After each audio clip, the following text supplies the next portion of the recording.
नमस्कार मित्रों, जैसा कि आप लोग इस समय जानते हैं कि देश में पूरे लॉकडाउन की स्थिति बनी हुई है। ऐसे में मैं आप लोगों के लिए YouTube पर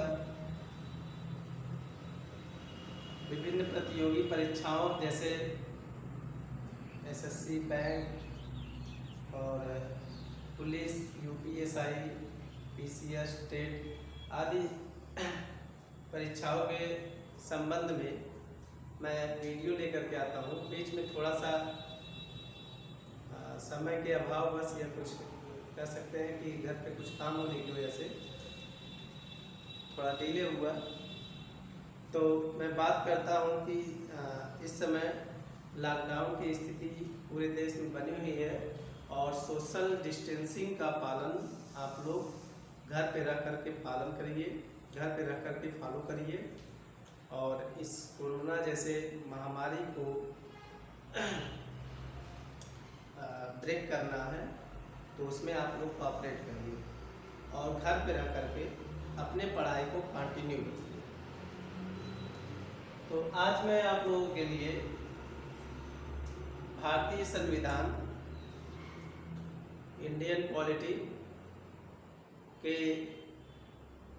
अंतर्गत संविधान के स्रोत को लेकर के आया हूँ। कॉन्स्टिट्यूशनल सोर्स, जिसमें एक देखेंगे दो तरीके के सोर्स होते हैं। वैसे एक तो बाहरी चीज़ें होती हैं या कुछ बाहर से जब आती हैं और कुछ यहीं की चीज़ें होती हैं।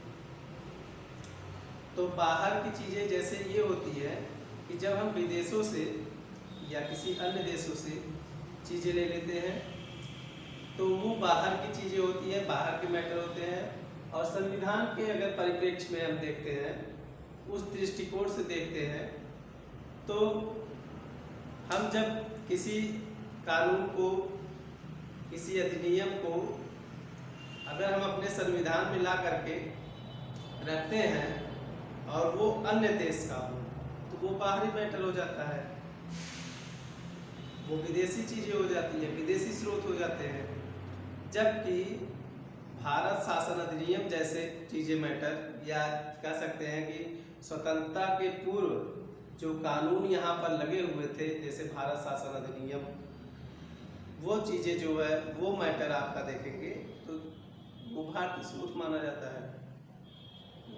तो इस तरह से दो स्रोत हैं संविधान के स्रोत के अंतर्गत, दो प्रकार के हैं, एक बाह्य एक आंतरिक। तो आज हम उसी चीज़ के बारे में चर्चा कर रहे हैं आपसे।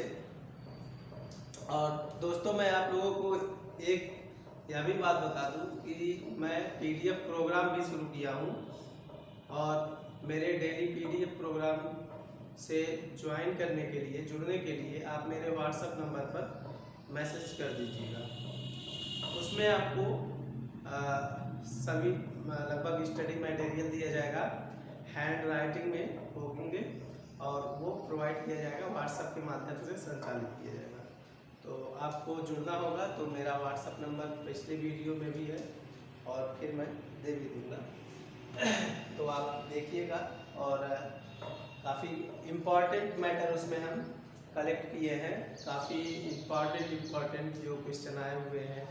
और पुलिस वगैरह के एग्ज़ाम में यूपीएसआई हुआ, लेखपाल हुआ, टीचर्स के एग्ज़ाम में अक्सर क्वेश्चन रिवाइज हो जाते हैं।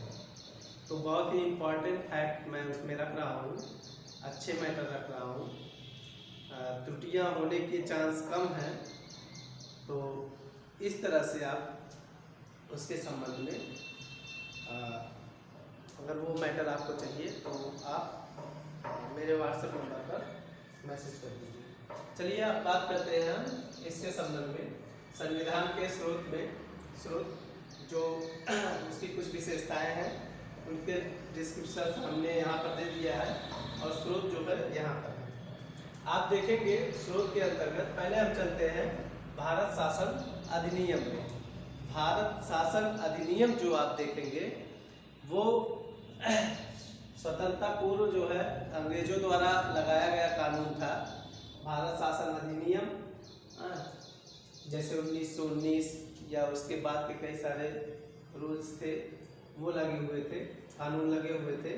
तो भारत शासन अधिनियम, उसके अंतर्गत आप देखेंगे कि एक तो संघीय तंत्र, जो हमारा संघीय व्यवस्था है ना, वो लिया गया था। संघीय तंत्र है, न्यायपालिका है, न्यायपालिका की व्यवस्था, जैसे हमारे यहाँ एक ही न्यायपालिका की व्यवस्था है, जबकि अमेरिका में आप देखेंगे दोहरी तरीके का न्यायपालिका की व्यवस्था है, या जुडिशरी सिस्टम जो वहाँ पर ड्यूलिज्म है, यहाँ पर एक ही है। और वो जो है उसकी व्यवस्था ये की गई है कि एक उच्चतम न्यायालय और राज्यों में उच्च न्यायालय की व्यवस्था की गई है ना। अनुच्छेद 124 के अंतर्गत न्यायालयों के बारे में बात की गई है।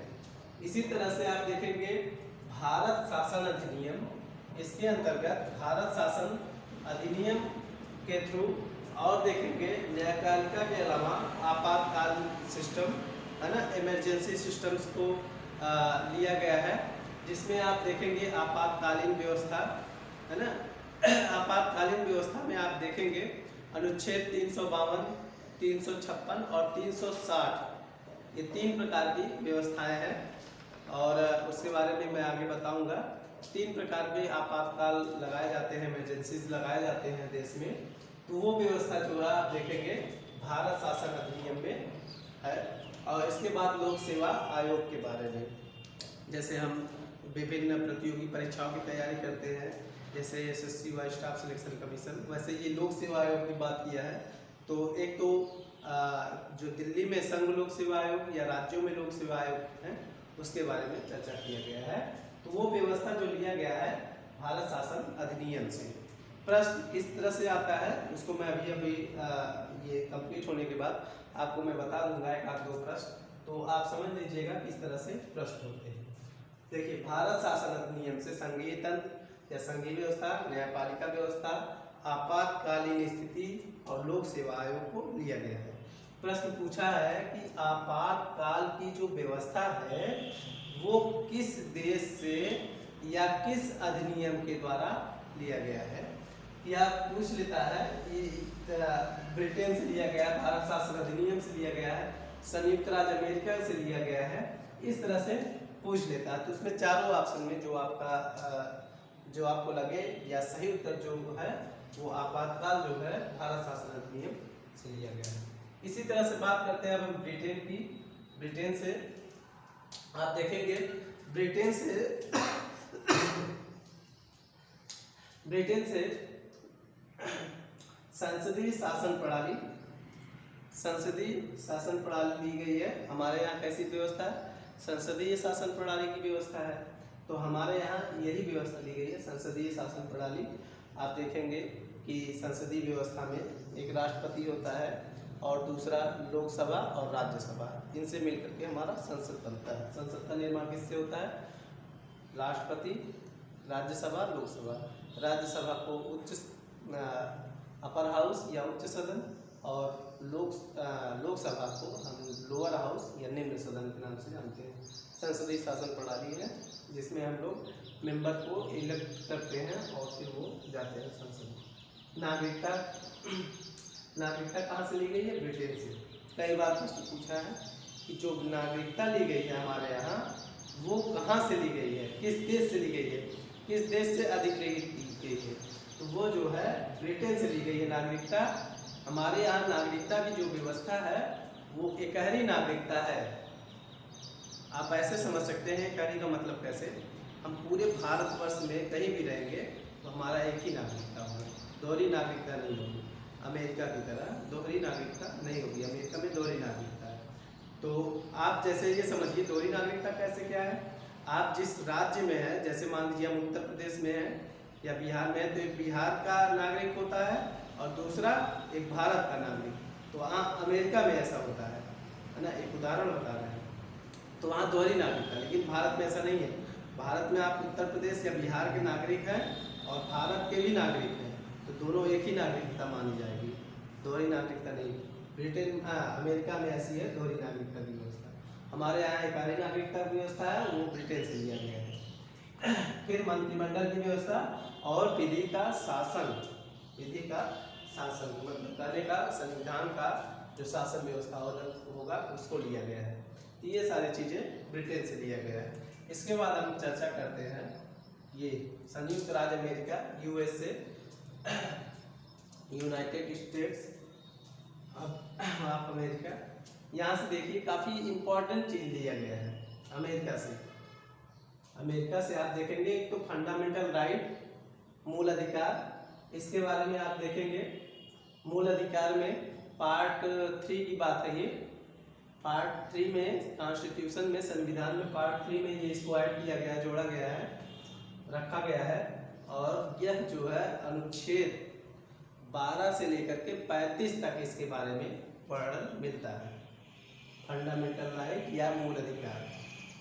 इसके बाद न्यायपालिका की स्वतंत्रता। न्यायपालिका की स्वतंत्रता का मतलब ये होता है कि जो भी कार्य किए जाएंगे उसमें किसी अन्य का हस्तक्षेप नहीं होगा, किसी राजनेता का हस्तक्षेप नहीं होगा, किसी अन्य चीज़ों का हस्तक्षेप नहीं होगा, वह स्वतंत्र तरीके से काम करेगा। वही यहाँ पर व्यवस्था की गई है न्यायपालिका की स्वतंत्रता के बारे में। वो कहाँ से लिया गया है? अमेरिका से ही लिया गया है। फिर उपराष्ट्रपति का पद अनुच्छेद 63 है ना, उपराष्ट्रपति का पद लिया गया है। न्यायिक पुनरावलोकन, न्यायिक पुनरावलोकन भी अमेरिका से लिया गया है। और न्यायिक पुनरावलोकन जो है, एक बार इसके बारे में प्रश्न भी बना है, यूपीएससी के पेपर में बना हुआ है। तो न्यायिक पुनरावलोकन जो है अमेरिका से लिया गया, न कि ब्रिटेन से। उसमें ब्रिटेन वाला क्वेश्चन था। तो न्यायिक पुनरावलोकन का मतलब ये होता है कि कोई भी कानून है, कोई भी कह सकते हैं कि रूल है, और वह रूल जो है संविधान के तर्क संगत होगा। अगर वह संविधान के तर्क संगत नहीं होगा, है ना, और कहीं न कहीं से वह ओवरराइड करता है, ओवर रूल करता है, तो वह जो है कानून या लॉ जो है शून्य होगा और उसे फिर से संशोधित करने का अधिकार होगा। वही जुडिशियल रिव्यू या न्यायिक पुनरावलोकन कहा जाता है, अमेरिका से लिया गया। फिर राष्ट्रपति पर महाभियोग की प्रक्रिया अनुच्छेद 61, न्यायाधीशों को पद से हटाना, न्यायाधीशों को पद से हटाना या न्यायाधीशों पर महाभियोग की प्रक्रिया कह सकते हैं। और ये चीज़ें जो है आप देखेंगे तो संयुक्त राज्य अमेरिका से लिया गया है। इतने सारे चीज़ें संयुक्त राज्य अमेरिका से लिया गया है। अब बात करते हैं फिर आयरलैंड की। आयरलैंड से क्या क्या लिया गया है? बहुत सारे प्रश्न इसमें से कई बार पूछे गए हैं। आप जब भी प्रैक्टिस कर लेंगे, UP PCS, Bihar PCS, Rajasthan, Madhya Pradesh PCS, अगर आप ये सब स्टेट्स का एग्ज़ाम देते हैं तो कई बार ये सारे प्रश्न पूछे गए हैं, प्री में भी, मेंस में भी। इस तरह से कई आने के चांस बने रहते हैं। तो आयरलैंड से देखते हैं राष्ट्रपति का निर्वाचन। राष्ट्रपति का निर्वाचन किस तरह से होता है उसके बारे में पूछा गया है। राज्य का नीति निर्देशक तत्व, डीपीएसपी जिसको बोलते हैं, director principle of state policy इसको कहते हैं। ये आप देखेंगे राज्य का नीति निर्देशक तत्व जो है वह हमारा अनुच्छेद 36 से लेकर के 51 तक के बारे में मिलता है पार्ट 4 में। मूल अधिकार के बाद ही है ये राज्य का नीति निर्देशक तत्व, डीपीएसपी। और यह आयरलैंड के संविधान से लिया गया है। कई बार यह प्रश्न पूछा गया है, कई बार, मतलब फुल चांस होते हैं एग्जाम में आने के। आप 4-5 एग्जाम कोई दे दीजिए और उसमें से मैं गारंटी के साथ बता देता हूँ कि किसी न किसी एग्जाम में आएगा वो डीपीएसपी। फिर राज्यसभा के लिए सदस्यों का नामांकन। अच्छा, यहाँ पर देखिए राज्यसभा के लिए सदस्यों का नामांकन की बात की गई है, जो कहाँ से लिया गया है? आयरलैंड से। ये प्रश्न आप देखेंगे, राज्यसभा के लिए सदस्यों का नामांकन। एक चीज होता है राज्यसभा के लिए सदस्यों का निर्वाचन, दो तरीके की चीज है, नामांकन और निर्वाचन दोनों अलग अलग चीज है ना। तो वो नामांकन की बात है आयरलैंड से लिया गया है, जबकि निर्वाचन की बात है वो दक्षिण अफ्रीका के संविधान से लिया गया है। समझिए इस चीज को, ठीक। इसी तरह से बात आती है कनाडा से। कनाडा से देखते हैं क्या क्या ली गई है। कनाडा से हमारे यहाँ संघीय व्यवस्था ली गई है। संघीय व्यवस्था केंद्र राज्य बीचों के संबंधों के बारे में कह सकते हैं कि वो चीज़ें ली गई हैं। और फिर देखते हैं कि कुछ अवशिष्ट शक्तियाँ जो हैं, आप देखेंगे अवशिष्ट शक्तियाँ ली गई हैं। और इसमें आप देखेंगे कि अवशिष्ट शक्तियाँ जो है मूलतः केंद्र सरकारों के पास ही रहते हैं। इस तरह से ये कनाडा से लिया गया है। संघीय कनाडा से क्या क्या लिया गया? संघीय व्यवस्था, प्रश्न इस पे भी कई बार बने हैं, और अवशिष्ट शक्तियाँ। एक 3 प्रकार की सूची होती है, उसके बाद अवशिष्ट शक्तियाँ या अवशिष्ट सूची होती है, जिसमें एक होता है केंद्रीय सूची, एक होता है राज्य सूची, एक होता है समवर्ती सूची। इसके अलावा देखेंगे अवशिष्ट शक्तियाँ। इनका भी जो भी अवशिष्ट शक्तियाँ जो होता है, इनका अधिकार या इनकी जो शक्तियाँ होती हैं वस्तुतः वो केंद्र को या ज़्यादातर केंद्र को ही दिया गया होता है। तो ये संघीय व्यवस्था और अवशिष्ट शक्तियाँ कनाडा से ली गई है। इसी तरह से फिर हम बात करते हैं ऑस्ट्रेलिया से जो लिया गया है। ऑस्ट्रेलिया से आप देखेंगे एक तो समवर्ती सूची, ये देखिए समवर्ती सूची, भारत में जो समवर्ती सूची है वो केंद्रीय सूची, राज्य सूची और समवर्ती सूची, 3 सूची है। तो तीनों सूची में आप समवर्ती सूची को देखेंगे तो वो ऑस्ट्रेलिया से लिया गया है। और संसद के दोनों सदनों की संयुक्त बैठक की व्यवस्था भी वो ऑस्ट्रेलिया से ही लिया गया है। इसी तरह से हम बात करते हैं दक्षिण अफ्रीका। दक्षिण अफ्रीका के बारे में, दक्षिण अफ्रीका से संविधान का संशोधन अनुच्छेद 368 के थ्रू कॉन्स्टिट्यूशन अमेंडमेंट किया जाता है। संविधान को संशोधित किया जा सकता है।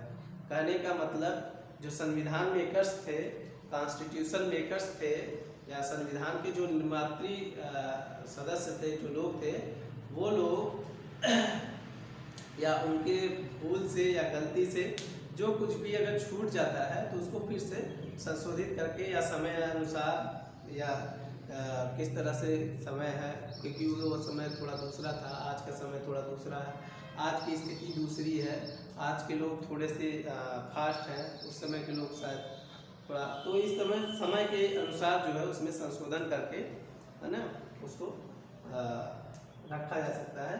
तो संविधान में संशोधन अनुच्छेद 368 में ये जोड़ा गया है। इसी तरह से इसमें आप देखेंगे राज्यसभा के सदस्यों का निर्वाचन की बात। ये देखिए निर्वाचन, जैसे निर्वाचन करने का मतलब उनको वोट देना होता है ना, और नामांकन करने का मतलब उनको नामांकित करना होता है। तो ये चीज़ें दी गई है यहाँ से, दक्षिण अफ्रीका के संविधान से।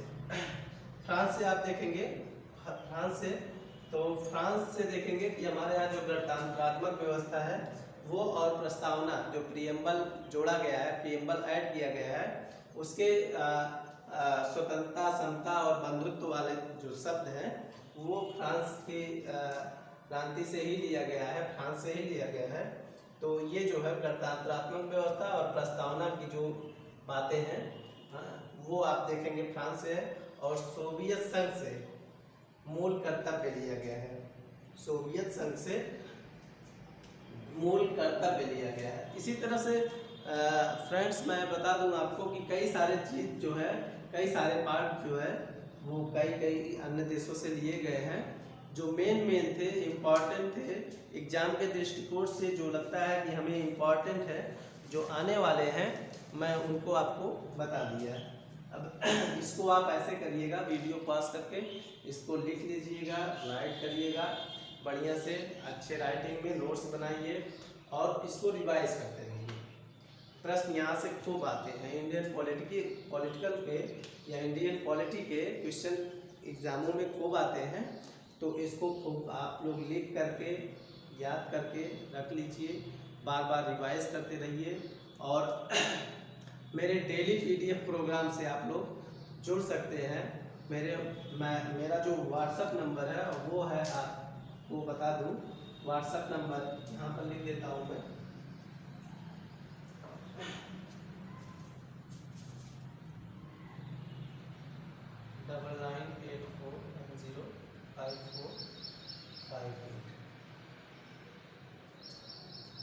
$9984105458। इससे आप जुड़ सकते हैं और आपको PDF प्रोवाइड करा दिया जाएगा।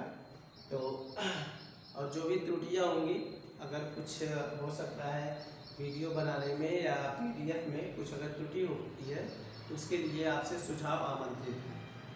बहुत बहुत धन्यवाद।